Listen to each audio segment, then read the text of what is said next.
What's good, YouTube?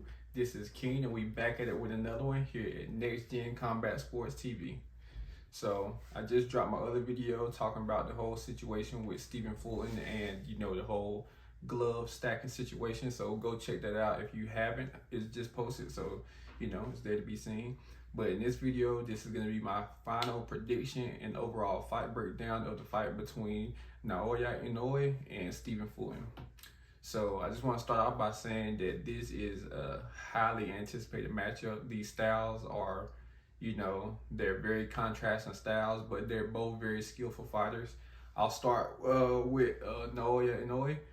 He is a master boxer puncher. So when you look at the prototypical boxer puncher in terms of how dangerous he can be with his power and his setups, and as well as power in both hands, and able to, he can throw any punch in the book, hooks, uppercuts, straights, all that stuff. Good jab as well. I think Inoue is gonna have success in terms of his speed, accuracy, and timing. I think he's probably one of the most accurate punchers in the sport in terms of putting the punch where it needs to be to hurt opponents. And he also has impeccable timing. His setups, if you watch the Jason Maloney fight, that was insane knockout. And I watched some of Jason Maloney's interviews, he said that he never seen the shot coming, which was insane because it was just a straight shot. I think he'll have success in terms of his combination punching. He can throw good combinations, and one of the things that he's very, very good at as well that I've noticed in my years of watching him, he's very good at throwing high-low combinations. So he'll start off kind of giving you some looks up top, and then once he gets your guard up, then he'll start going up top and then right down to the body, to hurt you with a body shot. So that's something that Stephen Fulton is definitely going to have to watch out for.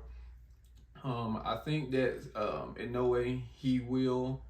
Now, some people will disagree, but I think Inoue will have the footwork advantage. And like I said in another past video, the reason I say this is because you have offensive footwork and you have defensive footwork. I think Stephen Fulton has probably better defensive footwork, but even that's close.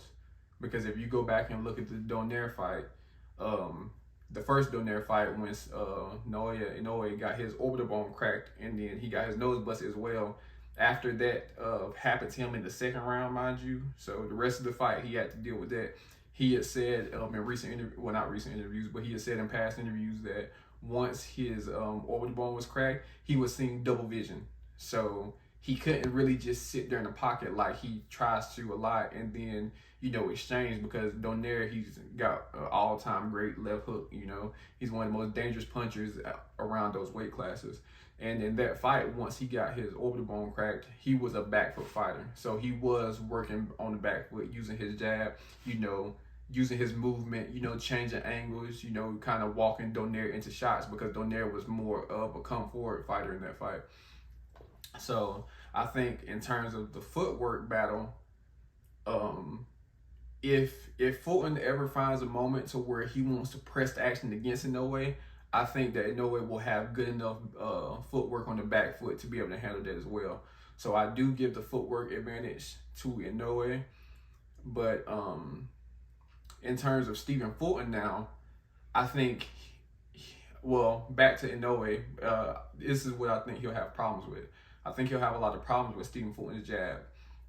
I've said it before, I think Stephen Fulton has probably a top 3, top 5 jab in the sport. He changes up the angles on it. He changes up the speed on it. He uses it as a range finder to understand the distance and range and where to be safe at. So I think Stephen Fulton will have the advantage in the jab category.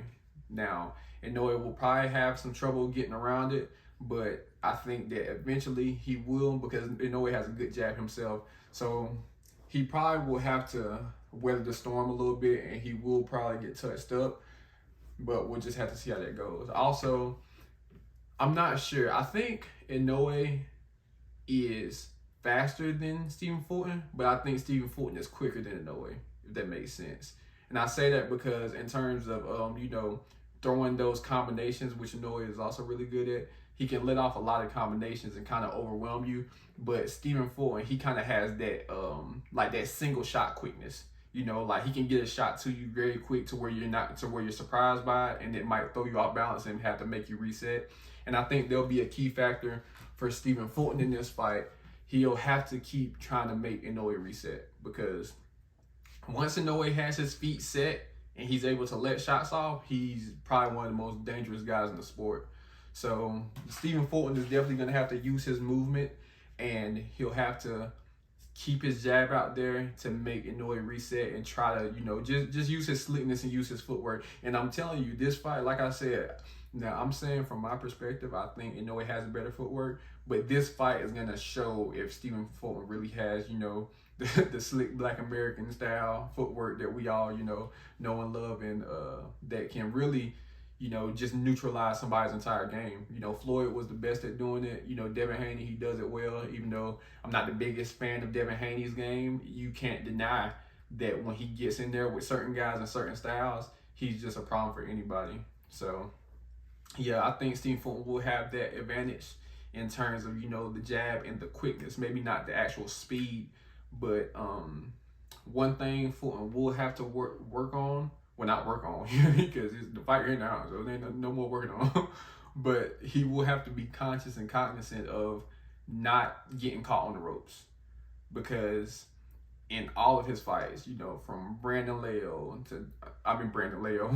Figueroa, Angelo Leo, Daniel Roman, Arnold Kagai, even back when he fought Adam Lopez, he would always find himself on the ropes.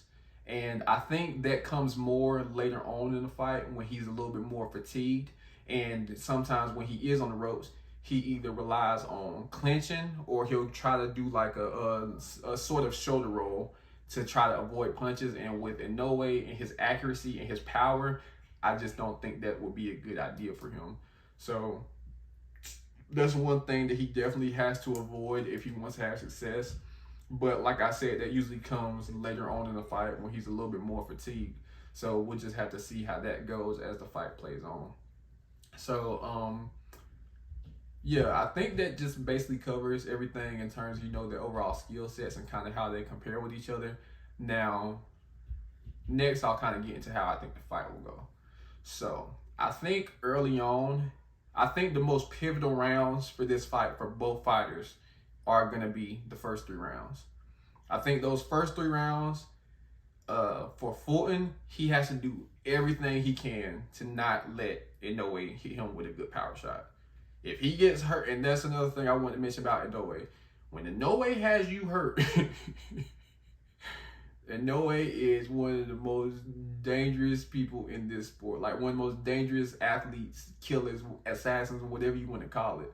Because he just has a knack for like understanding when he lands a power shot. And once he does land that power shot, he wants to get right in range. He wants to stay right in front of you. And I could have also said that about his breakdown.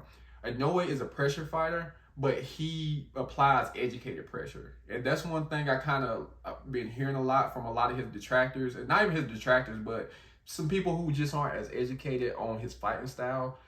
They say, oh, you know, he's a come forward fighter. You know, Stephen Fulton's seen that style before. And I'm like, and don't get me wrong. I mean, Brandon Figueroa, I think he was a pretty goodish fighter. Like, he's good, but I think his main attribute at 122 was being 5'9", 5'10".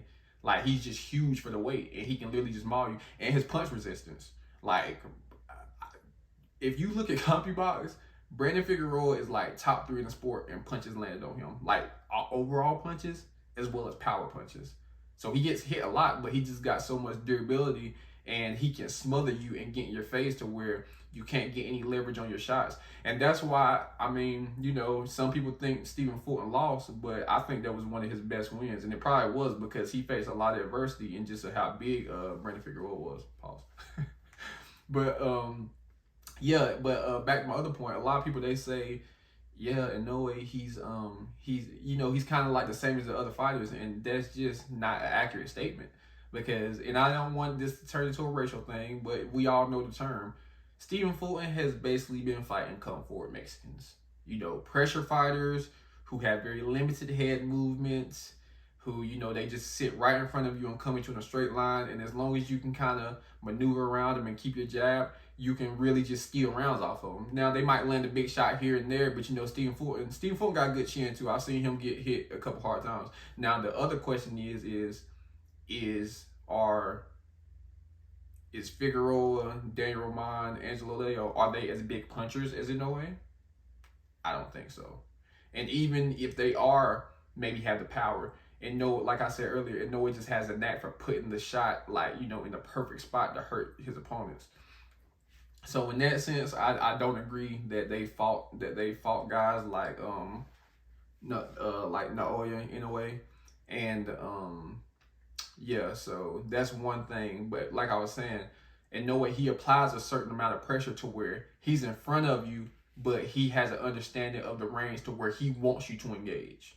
Like, Inoue, he's a counter puncher. Like, now he can press you, he can jab at you, he can use his combination punches to overwhelm you, but he wants you to throw a shot at him so he can counter your shot, because that's when he's the most dangerous. That's when he can hit you with a shot that you're not anticipating or that you can't see. So yeah, so whenever Fulton is engaging with Inoue, those first 3 rounds, I think he really has to try to stay away from any type of power shots.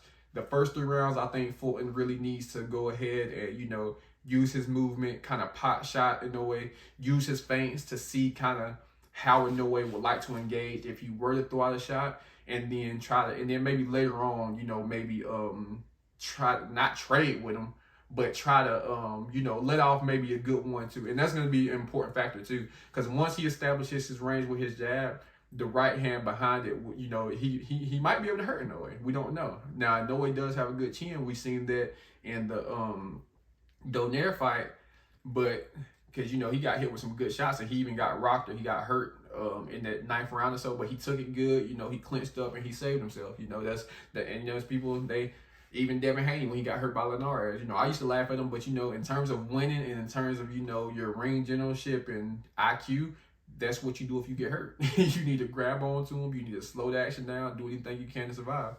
So, yeah. Now, for Inoue, on the other hand, those first 3 rounds, he really needs to get an understanding of Stephen Fulton's jab. Stephen Fulton, like I said, he doesn't have the most power. He's not the fastest combination puncher, but he is quick, and he does have a good movement to where even when he's on the back foot, he can come and hit you with shots that you might not be expecting. And with Inoue in his come forward style, Stephen Fulton might be able to run him in the shots. But back to Inoue and what I think he should do, I really think Inoue should try to focus on understanding his jab, understanding what the types of jabs he throw. Because Stephen Fulton has a range of jabs. Sometimes he's an up jab, sometimes he's a straight jab, sometimes he uses more of a probing jab to just touch you and see where you are. So, and I think that's what Inoue will do. I think the first 2 to 3 rounds, Inoue will he'll come forward with his high guard, and he'll probably try to jab with Fulton just to, you know, see what his power is like, and also see the rhythm and the pace that Stephen Fulton will try to use the jab at. And once he gets an understanding of that, now he can try to start setting up like some of his counters and power shots. But he can't just come in gung-ho, because you never know. Like, at the end, people say Stephen Fulton don't got power, but at the end of the day, everybody's a grown man. Like, you know, one shot can change the whole fight. So, yeah, and that, in terms of that, I think that's what Inoue should do. Now, once you get to rounds 4, 5, and 6, that's when I think the fight is going to start. At that point, I think Inoue will kind of get the timing of Stephen Fulton's jab and kind of, you know, start to work on slipping shots and coming over shots with, you know, overhands or left hooks. He's really good at that. When he stopped Jason Maloney, that's what it was. Jason Maloney was trying to throw a quick 1-2, and before he could even get the left out, Inoue hit slipped it and just came over top and just, you know, just took him out. So I think rounds 4, 5, and 6 is really when the fight is gonna start. And at that point, I'm not sure what Stephen Fulton's game plan is going to be. I'm telling you, because even when I watch a lot of interviews, he says like, oh yeah, you know, I'm going to use my size, you know, I'm a bigger fighter, you know, I'm going to pick my spots. And we know, and that's another thing, that's a big factor in this fight.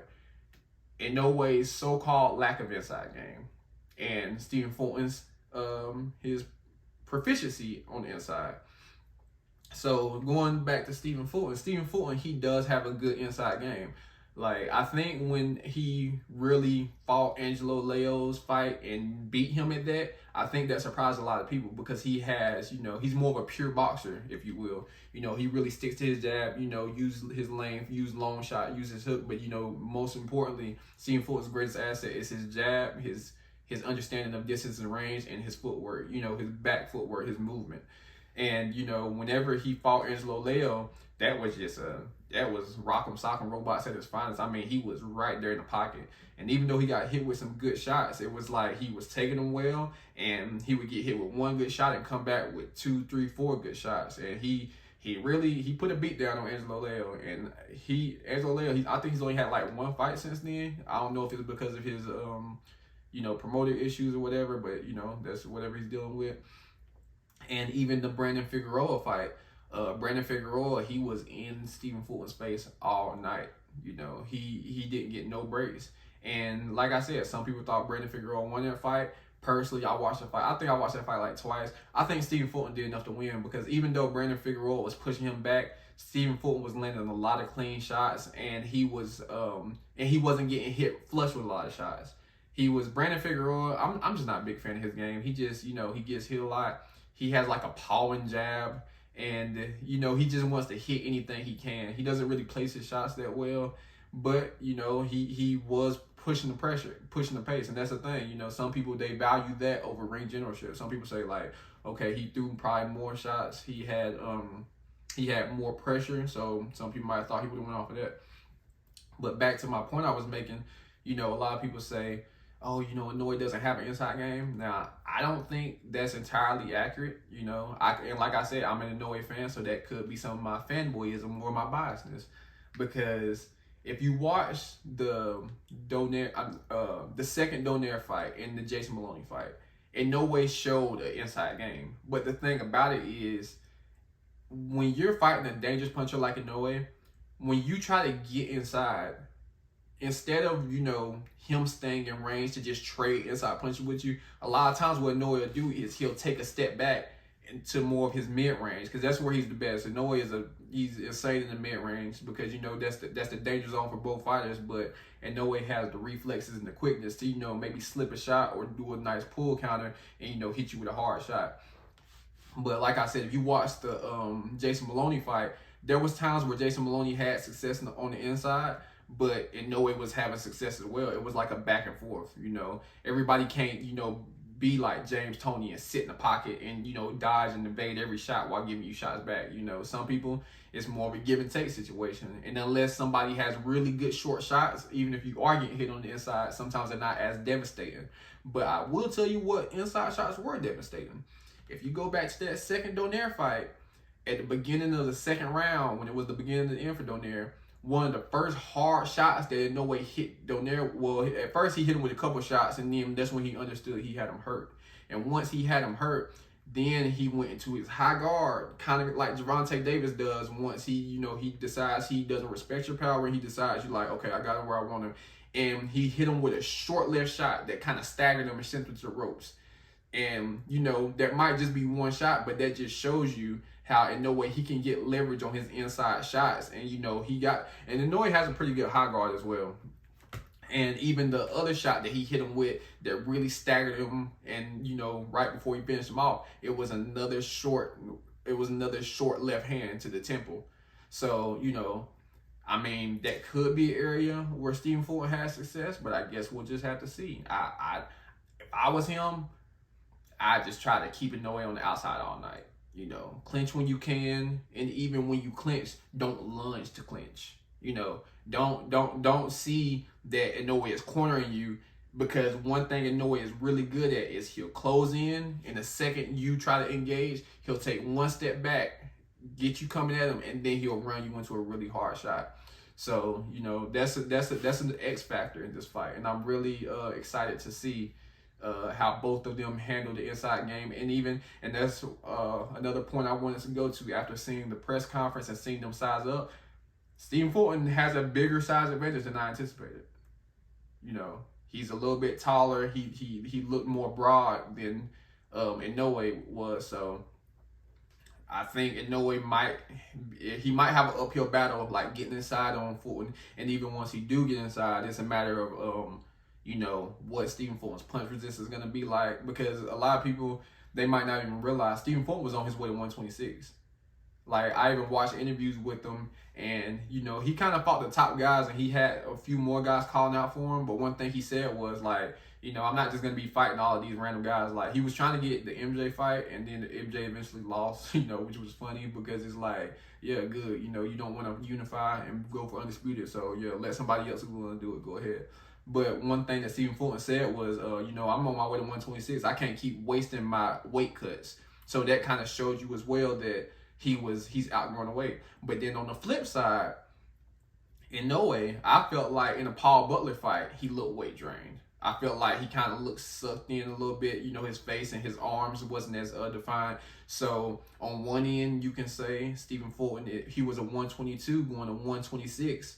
So you don't really know how the weight cut is affecting him.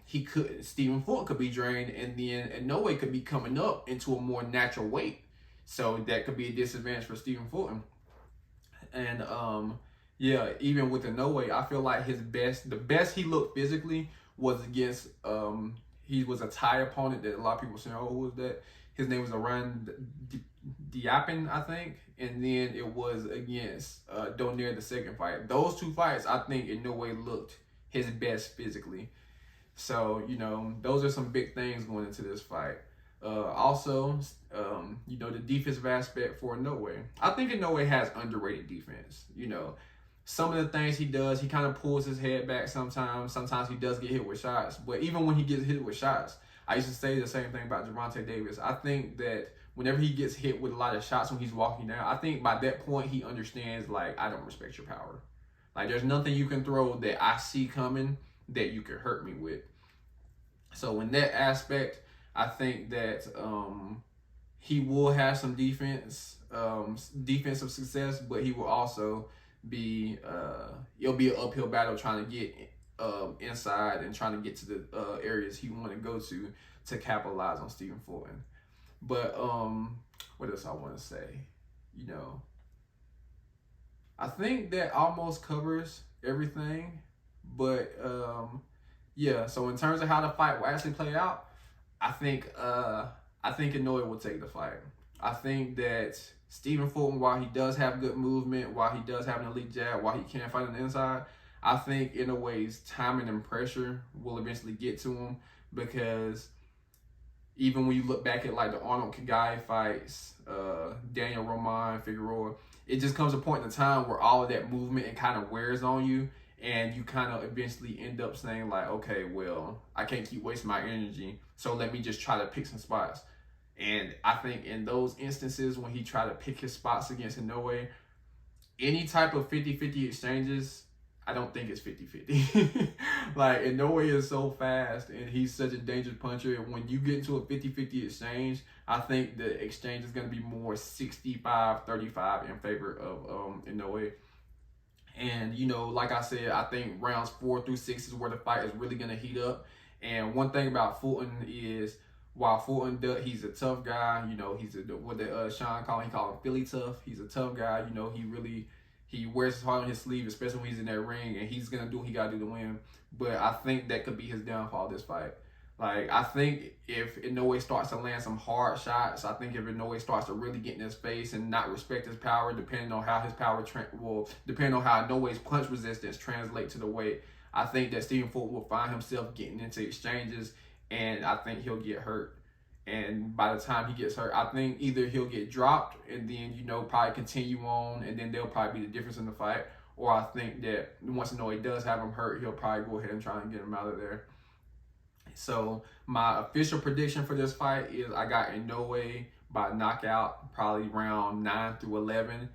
But if Stephen Fulton messes up or makes a mistake, I think it could happen earlier than that. But I respect Fulton as a fighter and a boxer, so I think he'll have enough wherewithal. I think he'll have enough, boxing IQ to survive. But in no way, he's in his hometown. He's a challenger. He's moving up in weight, and I think he really wants to make a statement for this fight. So like I said, I got Inoue by KO rounds 9 through 12.